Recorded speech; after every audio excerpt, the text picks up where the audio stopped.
Hello, nonprofit leaders. I'm Sarah Olivieri, your host, and this podcast is here to assist people like you, executive directors, board members, and other nonprofit leaders, make a bigger impact with insights, tips, and lessons learned from nonprofit leaders and experts.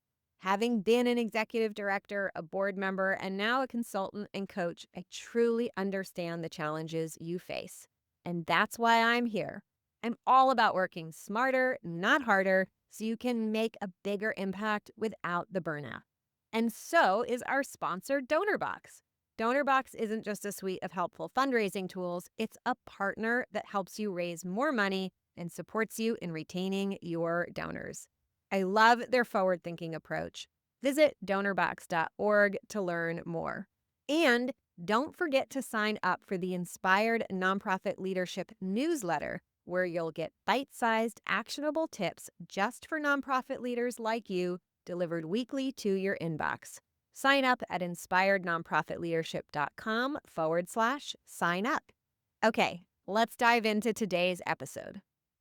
Today is for anybody who has struggled building a team. If you can't seem to attract the kind of team members that you really need, or you get people and they're not kind of acting the way you'd like them to, or either you don't have enough resumes from the right kind of people, or maybe you aren't sure which resumes or which applicants are really going to work out. Maybe you've kind of been burned in the past. You've hired people and it didn't really work out as you hoped.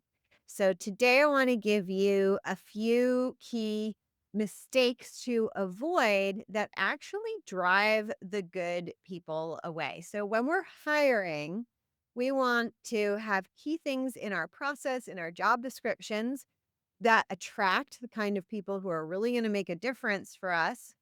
And we also want things that repel people who we shouldn't essentially be wasting our time on, so that we aren't interviewing people. It is very time consuming to hire well, but it is 100% worth it because the cost of making a bad hire is even higher, right? So it might cost 5,000 or so in time, energy, or hiring a professional to make a good hire.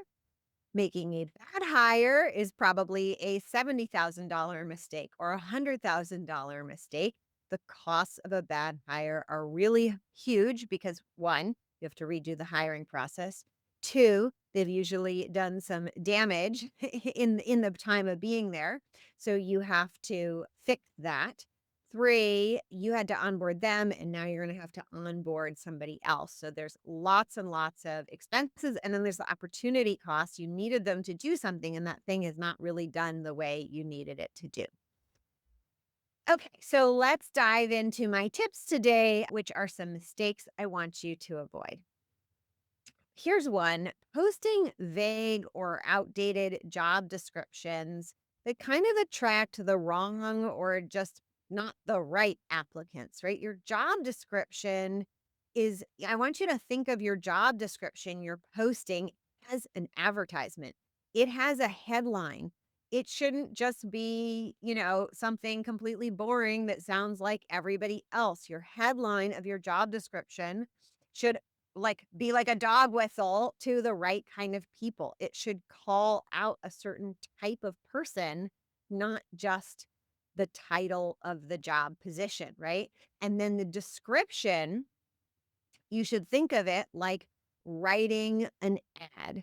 I have a hiring guide that I share with my clients. I might be willing to share it with you if you reach out, where we go into all the different parts of that job description, treating it really like an ad, how to really fill it out so it's attracting people, attracting the right people.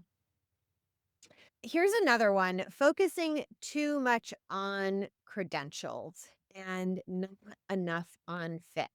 So this one, I saw a post the other day on LinkedIn. It was a shared article from Sean Hale. Shout out to Sean Hale, whose posts I almost always agree with. And on first glance, I didn't agree with this article at all, because the article said, why you should hire for skills. And I don't usually recommend hiring first and foremost for skills. I recommend hiring first and foremost for team fit, the kind of person you want to hire. I teach folks to create guiding principles for their organizations, and we want guiding principle fit. And then we check for skills.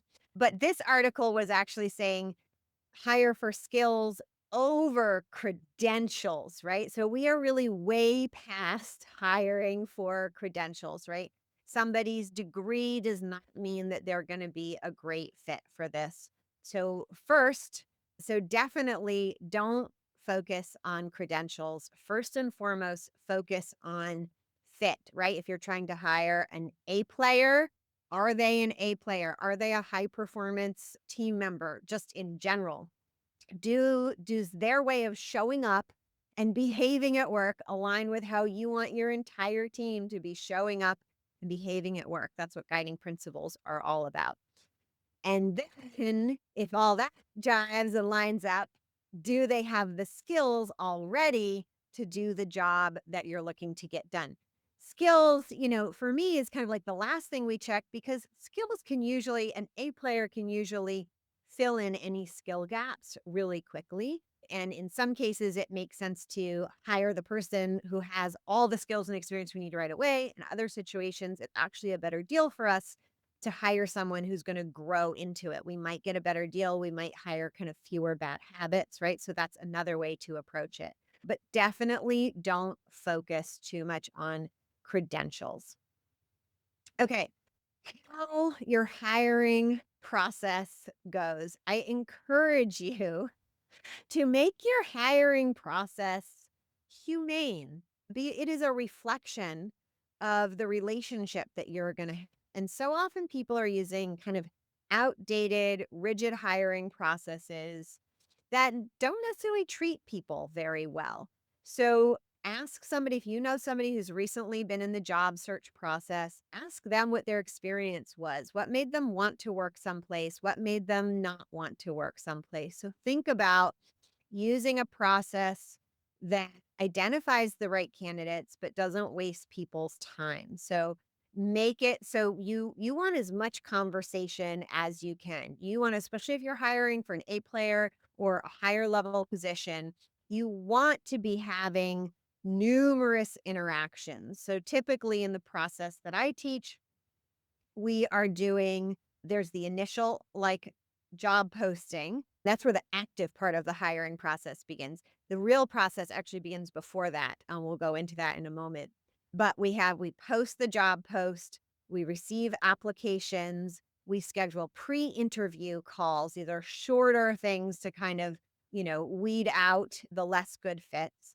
And then we're doing, like 3 to 4 additional long interviews in different settings. We wanna see people on different days. We wanna go out to lunch or dinner with people. We want to see how people interact with other people. We don't just wanna be 100% interview. Also, it may not be appropriate. I've seen people interview people with lots of people in the room. That doesn't always give you the best sense of how someone's going to be. So, we want to see how someone interacts with a group of people, but we also want to have our interviews where we're really pulling out who they are as a person, who they are as an employee in a more maybe intimate type setting. Okay, so we want to be mindful of our hiring process, and then it doesn't end once you pick your candidate. You've got to make them an offer in the way they want, and they might say no. You might then need to move on to your next best choice. So you want to have a process that respects all the people who were in the process.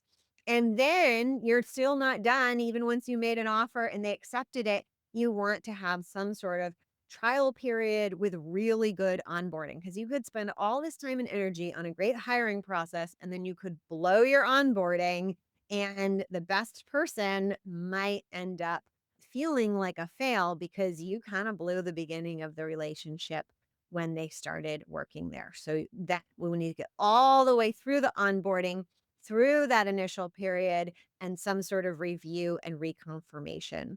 Also, I didn't mention because I have my notes in front of me. I love to have, when people come in, take a celebratory moment, really make them feel welcome. Okay. And one more mistake I have for you today is really, really, this is the most critical one. So many people are hiring. There's two situations, right? Either somebody left or you're creating a new role.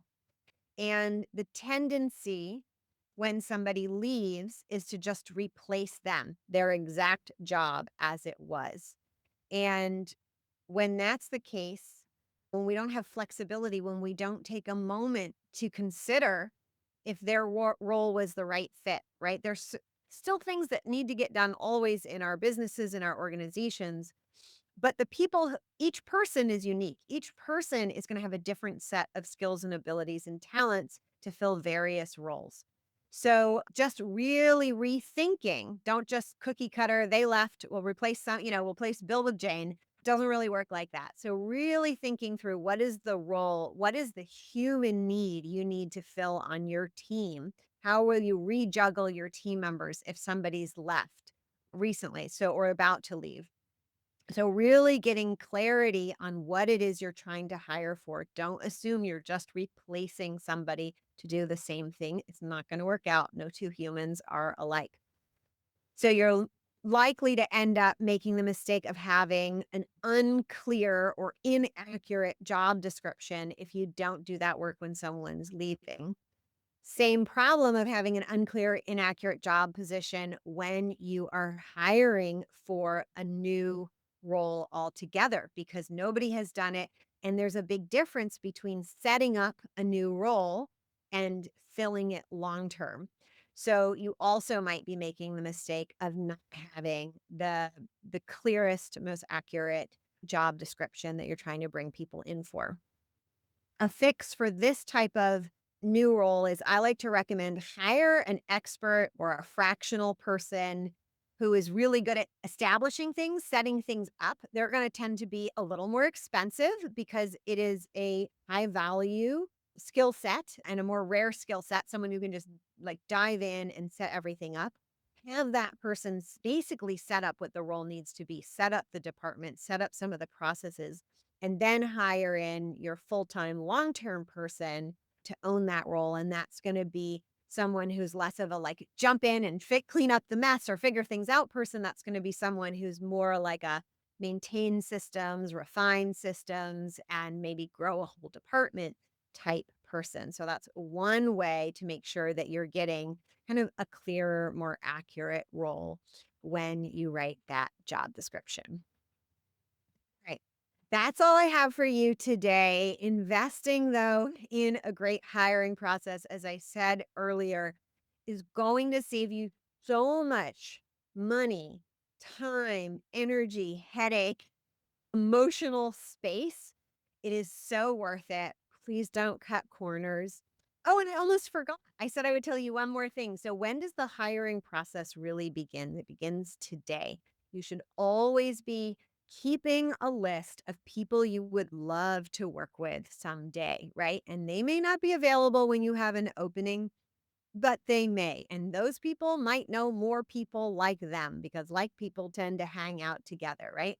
So if you take one thing away from today, take this thing that I almost forgot to tell you. Always be building your list of candidates who you think would be great fit to have on your team.